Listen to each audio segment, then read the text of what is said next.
말씀 사도행전 11장 5절 11절에서 18절입니다. 5절입니다.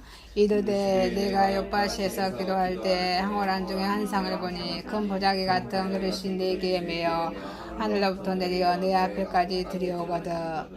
11절입니다. 마침 세 사람이 내가 익숙한 집에 앞에 서 있으니 가이사랴에서 내게로 보낸 사람이라.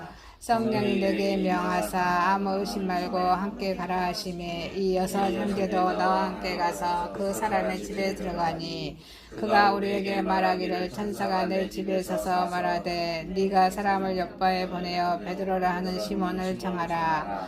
그가 너와 내 온 집이 구원받을 말씀을 내게 이르리라 함을 보았다 하거늘 내가 말을 시작할 때 성령이 그들에게 임하시기를 처음 우리에게 하신 것과 같이 하는지라. 내가 주의 말씀에 요하는 물로 세례를 베풀었으나 너희는 성령으로 세례를 받으리라 하신 것이 생각나노라. 그런즉 하나님이 우리가 주 예수 그리스도를 믿을 때 주신 것과 같은 선물을 그들에게 주셨으니 내가 누구에게 하나님을 능히 맡겠느냐 하더라. 그들이 이 말을 듣고 잠잠하여 하나님께 영광을 돌려 이르되 그러나 하나님께서 이방인에게도 생명하는 해결을 주셨도다 하니라. 요한복음 15장 9절에서 17절입니다. 9절입니다. 아버지께서 나를 사랑하신 것 같이 나도 너희를 사랑하셨으니 나의 사랑 안에 거하라. 네가 아버지의 계명을 지켜 그의 사랑 안에 거하는 것 같이 너희도 내 계명을 지키며 내 사랑 안에 거하리라. 내가 이것을 너희에게 이르면 내 기쁨이 너희 안에 있어 너희 기쁨을 충만하게 하려 함이라. 내 계명은 내가 너희를 사랑한 것 같이 너희도 서로 사랑하라 하는 이것입니다.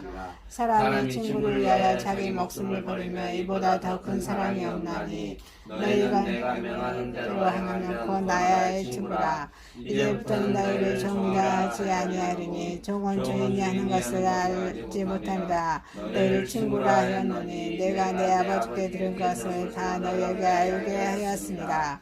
너희가 나를 택한 것이 아니요 내가 너희를 택하여 세웠나니 이는 너희로 가서 열매를 맺게 하고 또 너희 열매가 있게 하여 내 이름으로 아버지께 무엇을 구하든지 다 받게 하려 함이라. 내가 이것을 너희에게 명하면 너희를 서로 사랑하게 하려 함이라. 아멘. 요한일서 4장 1절에서 11절입니다. 1절입니다. 사랑하는 자들아 영을 다 믿지 말고 오직 영들의 하나님께 속하여 있는 분별하라. 많은 선자가 세상에 나왔습니다. 이로써 너희가 하나님의 영을 알지 못 예수 그리스도께서 육체로 오신 것을 시인하는 영마다 하나님께 속한 것이요 예수를 시인하지 않은 영마다 하나님께 속한 것이 아니니 이곳이 곧 저 그리스도의 영이라 보리라. 한 말을 너희가 들었거니와 지금 벌써 세상에 있느니라. 자녀들아 너희는 하나님께 속하였고 또 그들을 이겨왔나니 이는 너희 안에 계시니가 세상에 있는 자들보다 크십니다. 그들은 세상에 속한 거로 세상에 속한 말을 하며 세상이 그들의 말을 듣느니라. 우리는 하나님께 속하였으니 하나님을 아는 자는 우리의 말을 듣고 하나님에 속하지 아니한 자는 우리의 말을 듣지 아니하나니 진리의 영과 미혹의 영을 이로써 아느니라. 사랑하는 자들아 우리가 서로 사랑하자. 사랑은 하나님께 속한 것이니 사랑하는 자마다 하나님으로부터 나서 하나님을 알고 사랑하지 아니하는 자는 하나님을 알지 못하나니 이는 하나님은 사랑이시라. 하나님이 사랑하사 우리에게 이렇게 나타낸 바 되었으니 하나님이 우리의 독생자를 세상에 보내시며 그런 말미암아 우리를 살리려 하십니다. 사랑은 여기 있으니 우리가 하나님을 사랑한 것이 아니요 하나님이 우리를 사랑하사 우리 죄를 속하기 위하여 한목제물로 그 아들을 보냈습니다. 사랑하는 자가 하나님 우리가 주를 사랑하였으므로 우리도 서로 사랑한 것이 마땅하도다. 아멘. 본문 말씀 사도행전 11장 5절 11절에서 18절 요한복음 15장 9절에서 17절 요한일서 4장 1절에서 11절 말씀의 본문으로 제목을 나를 인도하신 성령님 나를 인도하신 성령님 이란 제목으로 은혜를 받고자 하겠습니다. 첫 번째 나를 인도하신 성령님의 은혜입니다. 성령님의 은혜입니다. 이 본문의 11장에 사도행전 11장 본문은 사도행전은 성령행전입니다. 구약의 성령행전이 무엇일까요? 구약의 성령행전은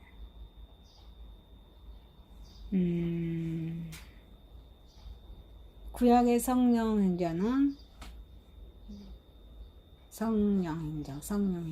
제가 다음에 말씀드리겠습니다. 구약의 성령행전도 있어요. 요나서 아니죠. 다음 찾아서 말씀드릴게요. 자, 성령행전, 사도행전, 성령행전이에요. 나를 인도하신 하나님의 은혜입니다. 이방인의 이런 고넬료가 있었어요. 고넬료는 그런 백부장이었죠.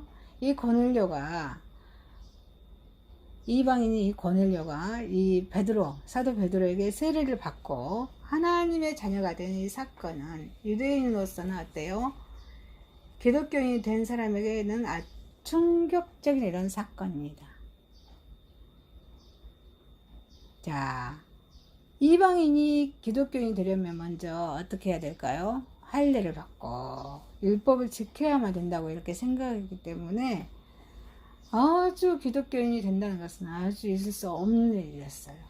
그래서 유대인 하나님의 택함 받는 백성에 대한 특권 의식이 매우 강하게 잠재되어 있기 때문에 그렇습니다. 이 유대인 기독교인들은 베드로의 그런 행위에 대해서 의구심이 매우 강하게 잠재되어 있었습니다. 그리고 어때요? 이 베드로를 힐난하기까지 했죠. 이 문제에 대해서 베드로는 그때 당시에 예루살렘에 교회로 들어가서 그런 사도들과 믿음의 형제들에게 직접 이렇게 자신이 이방인의 고넬료를 만나서 세례를 주게 된 그런 그 배경과 경위를 이렇게 설명해 나갑니다. 이 본문의 내용이 바로 베드로의 설명 내용을 이렇게 소개해 주고 있는 말씀입니다. 이 내용을 보면은 초대교회 선교에 있어서 매우 중요한 내용이 이렇게 언급되고 있습니다. 베드로의 그런 행위는 성령님께서 우리 구원으로 인도하신 우리 성령님이죠. 성령님께서 직접 명령하시기 때문에 가능했다는 그런 내용의 말씀입니다. 성령님이 직접 하셨기 때문에 가능했다는 것입니다. 이 성령님은 베드로를 하여금 이방인이 고넬료와 함께 하게 되었습니다.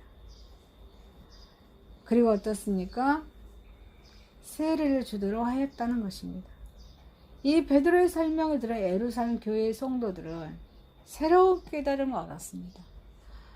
예루살렘에 있는 하나님의 백성에게만 복음을 전할 줄 알았는데 이방인에게 복음을 전했다는 사실은 아주 큰 새로운 깨달음이었습니다. 이 깨달음은 이방인에 대한 선교의 정당성 부여함과 같습니다. 그래서 선교의 사명 부여는 이런 기폭제가 되었습니다. 저와 여러분을 인도하신 성령님은 우리는 성령님의 인도의 은혜에 감사하겠습니다. 이 성도들의 깨달음은 성령의 사역에 대한 새로운 이해였습니다. 초기에 예루살렘 교회의 성도들은 성령에 대한 이해가 자신들, 유대인들에게만 한정되어 역사하는 것으로 이해하고 있었다는 것입니다. 이들은 일찍이 예수님으로부터 성령으로 세례를 받은 것이었습니다. 사도행전 1장 5절이죠. 요한은 물로 세례를 베풀었으나 너희는 몇 날 못되어 성령으로 세례를 받으리라. 성령으로 세례를 받으리라. 성령이 임하여 권능을 받아서 유대와 사마리아와 땅끝까지 복음을 전할 것임을 이렇게 약속을 받았습니다. 사도행전 1장 8절 말씀이죠. 그래서 직접 성령의 체험을 입었지만 모든 것들이 오직 택함 받는 이스라엘 백성에게만 한정된 것으로 생각을 했습니다. 그런데 어떻습니까? 오늘 본문의 말씀에 베드로는 자신이 이방인들과 함께 하셨다라고 말씀하고 있습니다. 그리고 식사도 같이 하고 세례를 베푼 행위가 성령에 가르쳐서 하는 행위임을 주장하고 있는 말씀입니다. 그래서 오늘 본문의 말씀에 11장 12절에 성령이 내게 임하사 아무 의심 말고 함께 가라 하시네. 이어서 형제도 나와 함께 가서 그 사람의 집에 들어가니, 이 사실은 유대인의 기독교인들에게 충격적인 사실이었습니다. 아니 어쩌면 혁명적인 사실로 들렸는지 모릅니다. 이제 사도들과 함께 기독교인들은 자신들의 생각을 바꿔야만 했습니다. 예수 그리스도의 오심이 인류를 구원하고자 오신 것입니다. 성령의 역사가 온 세계 인류의 그 누구에게나 그리스도를 믿기만 하며 똑같이 이 마음을 제3 인식하게 된 것입니다. 나를 인도하신 우리 성령님의 은혜입니다. 성령님에 대한 새로운 깨달음은 은혜를 주셨습니다.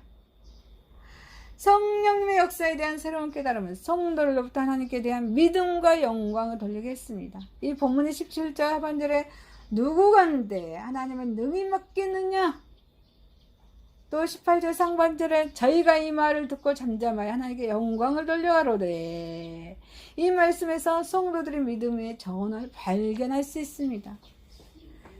여기서 믿음의 전환이 갖는 의미는 매우 크다고 할 수 있겠습니다. 성도들이 성령의 역사에 대해 믿지 않고 베드로의 말을 믿지 않았다면 예루살렘 교회는 파멸과 분쟁만 있었을 것입니다. 이 성도들은 베드로를 힐난하고 불신했던 감정들을 털어버리고 이제는 화해, 성령님께서 베드로를 통하여 행하신 일에 대하여 하나님께 영광을 돌렸습니다. 이제 분쟁에서 화해로 새롭게 하나가 된 것입니다. 이 사실은 저기에 예루살렘 교회에 더 큰 은혜와 축복이 되었습니다. 저와 여러분을 인도하신 우리 성령님의 은혜를 잊지 않는 저와 여러분이 되시길 주님의 이름으로 축원드립니다.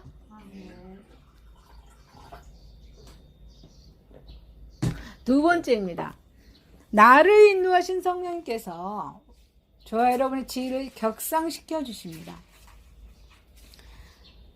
저와 여러분의 지위를 격상시켜 주십니다.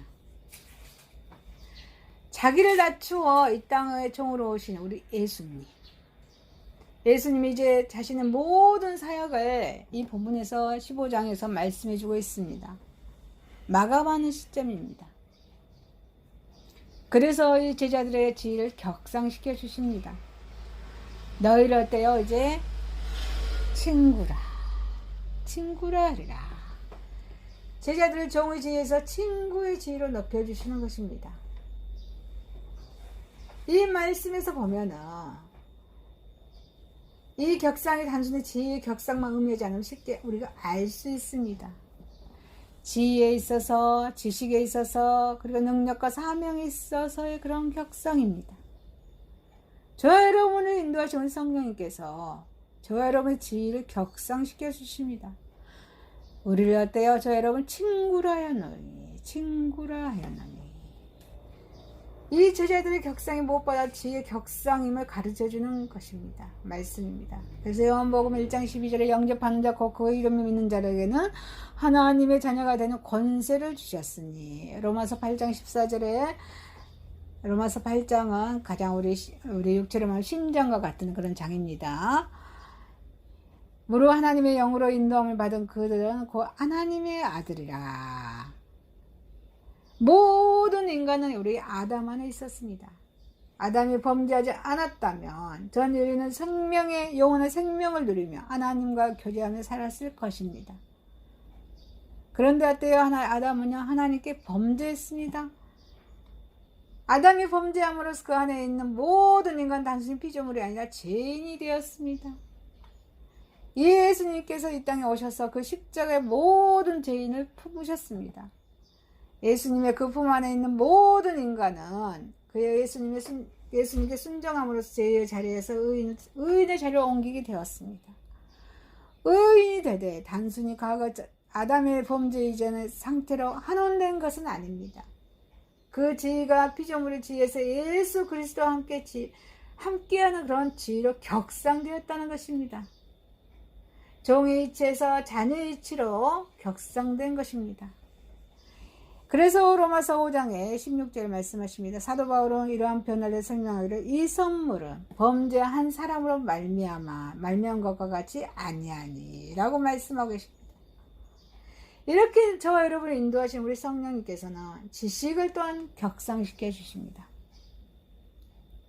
종의 주인이 하는 것을 알지 못함이라. 내가 내 아버지께 들은 것을 다 너에게 알게 하였습니다. 이 말씀은 제자들은 지식에 있어서 격상됩니다. 지식에 있어서 격상을 설명하기 위해서 예수님께서는 종과 자녀의 차이를 예로 설명하셨습니다. 종은 주인의 뜻을 알지 못합니다. 종이 알려고도 하지 아니할 뿐 아니라 주인도 자기의 뜻을 가르쳐주지 않습니다. 종이 하는 일은 주인의 명령에 의존할 뿐입니다. 그 이상도 그 이하도 어때요? 종은 하지 않습니다. 주인이 명한 것만 잘 이해하면 그는 그것으로 훌륭한 종입니다. 자녀는 그와 반대됩니다. 다릅니다. 자녀는 주인에게 있어서 기계적인 인간이 아닙니다. 세상에 자기 자녀가 기계적인 인간이 되기를 바라는 사람은 한 사람도 없습니다. 모든 사람은 자기 자녀에게 충분한 자기의 뜻을 알려줍니다. 가치관이나 사상이나 장래의 계획들을 이렇게 멘토해 줍니다. 알려줍니다. 그래서 자녀는 부모님의 명령에 의해서 기계적으로 순종하지 않고 그 뜻을 헤아려서 일을 합니다. 명령한 것에만 구강하지 않고 그 이상의 일을 합니다. 예수님의 제자들이 바로 그러한 지위로 격상된 것입니다. 이렇게 명령한 것에만 국한하지 않고 그 이상의 일을 합니다. 그래서 오늘날 우리 예수님의 제자들은 바로 저와 여러분인 줄 믿습니다.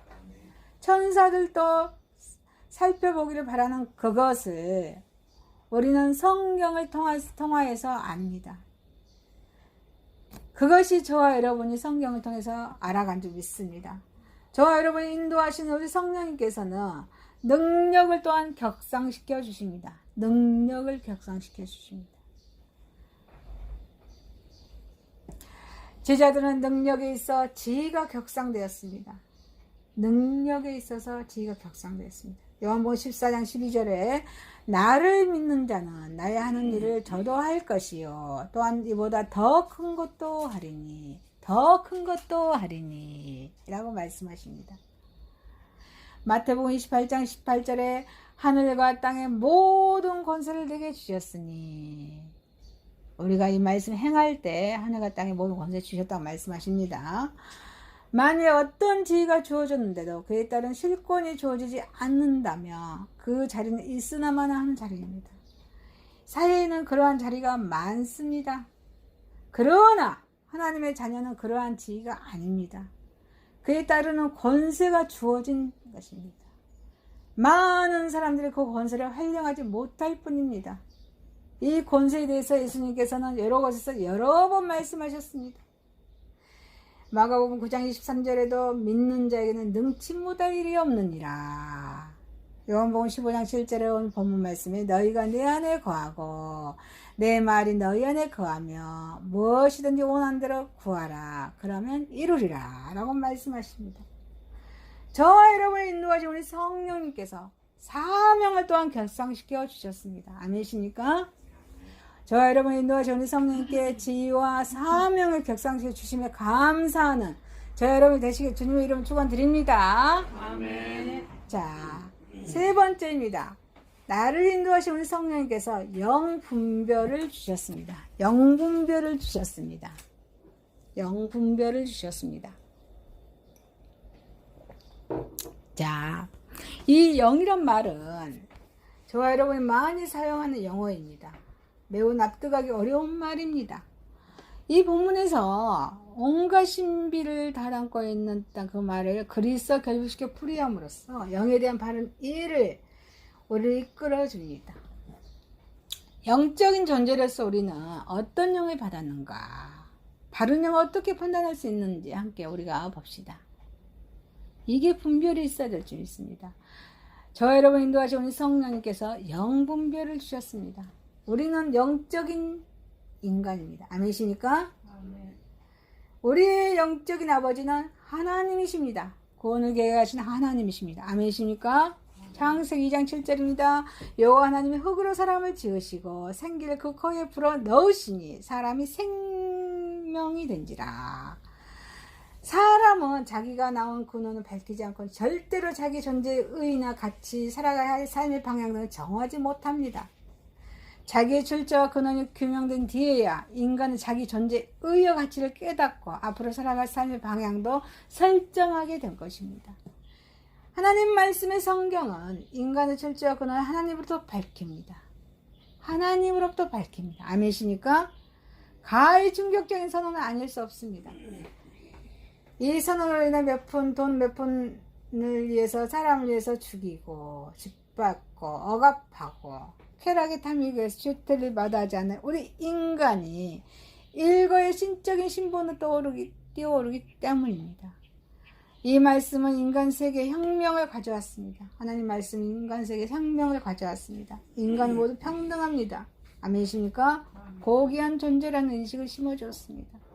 인간이 영적인 존재란 말은 바로 이러한 의미에서 내포되는 말입니다. 모든 인간은 절대적인 가치를 지닌 존귀한 영적인 존재입니다. 그래서 저 여러분 인도하시는 성령님께서 영분별을 주셨다는 것입니다. 이게 얼마나 감사한지 모릅니다. 세상에는 어때요? 예수 그리스도의 그런 적 그리스도의 영들이 많이 있습니다.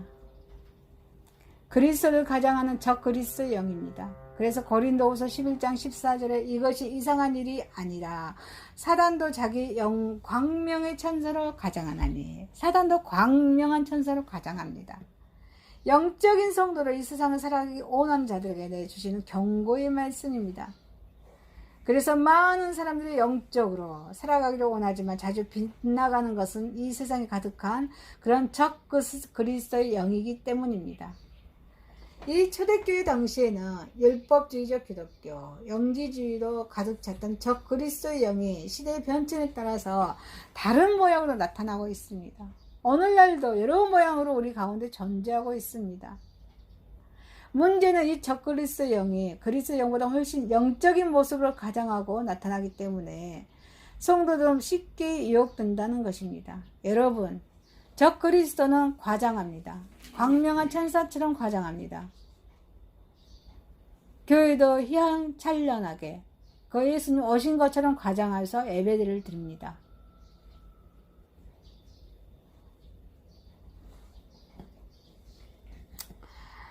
덕이 든 과일일수록 요란스러운 색깔이 띠듯이, 그렇죠? 덕이 든 과일은 요란스럽게 색깔이 해야죠. 이쁘잖아요. 그런 것처럼 거짓 영일수록 아름다운 교리와 색다른 가르침으로 성도를 유혹하는 법입니다. 아주 맛있게 먹음직스럽게 보암직스럽게 하면서 유혹하면서 가르칩니다. 저와 여러분을 인도하신 우리 성령님께서 영분별을 주셨습니다. 영분별의 기준은 오직 누구일까요? 그리스도 예수님이십니다. 구원을 완성하신 예수님이십니다. 그래서 본문의 2절에 하나님의 영은 이것으로 알지니 곧 예수 그리스도의 육체로서 오신 것은 신한 영마다 하나님께 속하는 것이요. 아멘이십니까? 아멘.